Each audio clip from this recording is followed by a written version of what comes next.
Welcome back to the Lemon Factor. I'm Chad, and today I'm here with one of our two project cars, the 2023 Toyota GR Supra.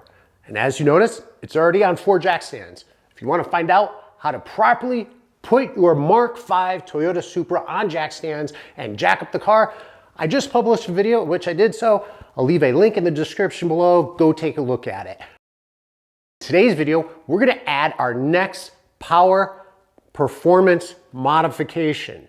So we're going to add a high flow downpipe to our otherwise stock. No, it's definitely not stock. It does have a JB4 with a custom tune from Jesse De Beers. But aside from that, it doesn't have any other power modifications. So today we're going to install the downpipe. We are going to then test the downpipe at the dyno. We're going to test it at the track. We're going to see if it adds any performance when it comes to horsepower or torque. Maybe we'll have to go back and tweak our tune with Jesse in order to extract the most horsepower. But we're going to find out. But today we got to get it on the car. So I'm going to take you through the steps needed to install a downpipe, whether it's catted or catless downpipe. The process is the same. And we're also going to find out if you can install a downpipe with just one person. We'll see how easy or difficult it might be with just myself.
And looking for a downpipe for our Toyota GR Supra.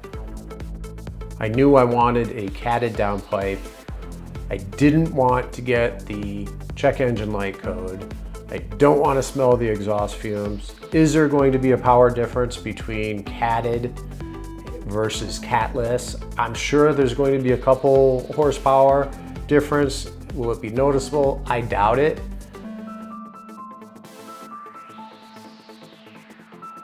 So knowing that I wanted catted, I was looking for the largest diameter possible to give the best flow.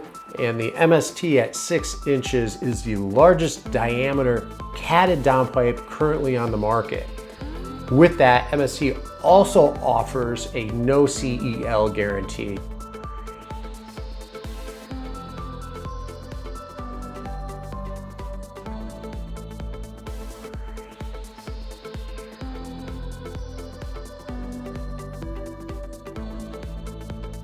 It's a great looking downpipe with the brushed stainless steel.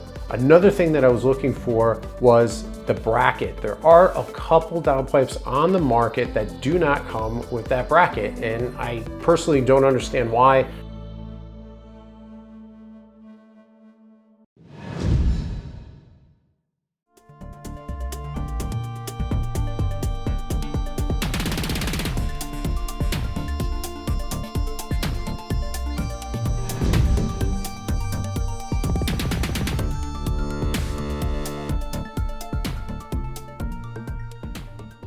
If you like this video, if you found it helpful, if you found it entertaining, if you want to help support the Lemon Factor, please consider hitting that super thanks button that can be found at the bottom of the video.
It's not complicated, just follow those directions. It did take a lot longer than I thought it would. And I have to say, this is really a two-person job. This was a little bit difficult. It was difficult just with myself, especially when you're trying to position the new downpipe into place, both lining it up on the turbo, lining it up underneath with the bracket, up against the start of the exhaust. It was a lot of jumping under the car, getting back to the top, back and forth, and finagling things. I'm excited. Can't wait to start the car, hear how it sounds.